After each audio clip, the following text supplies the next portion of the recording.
So here the infection control practices for ventilators are you have to always use a single patient use circuit. Reusable circuits are not at all advisable for COVID patients. I know nowadays we are not using that. And again, we don't have to unnecessarily change the circuit. Only if it is severely soiled, you have to change that. Otherwise, keep the same circuit as we are doing for other patients. You don't have to routinely uh, change the circuit. And ventilator circuits are usually having high concentration of pathogens, so which may induce VAP. Therefore, these condensate, these secretions should be removed regularly. So whenever you are disconnecting the circuit, this is another point you should be very, very clear. A COVID patient, whenever you are disconnecting, either to change the filter or to put a closed section or to remove the closed section or to put a like respiratory filter, you have to always put the ventilator on standby.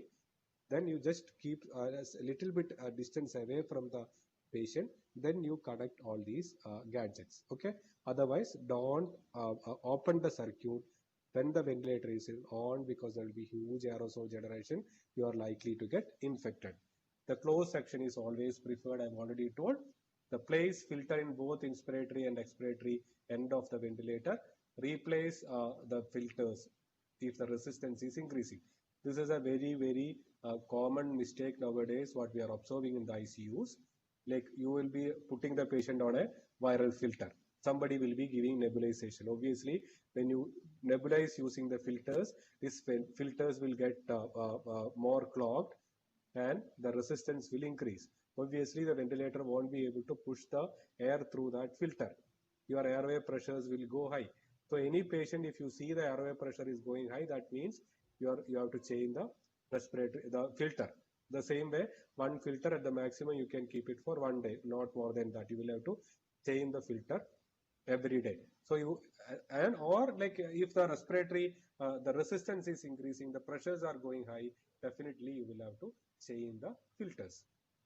Now, what are the, after ventilating a COVID patient, how you are going to disinfect your ventilator? Again, a very commonly asked question. So first thing what you have to do is you have to do the surface disinfection, just like the previously what we are using, like Incidor, whatever solution you are using, or you can hypochlorite you can use, or like a 70% more spirit you can use. Whatever solution your hospital infection control policy is there, cleaning the equipments or surface cleaning, the same thing can be used for cleaning the ventilator surfaces. Okay.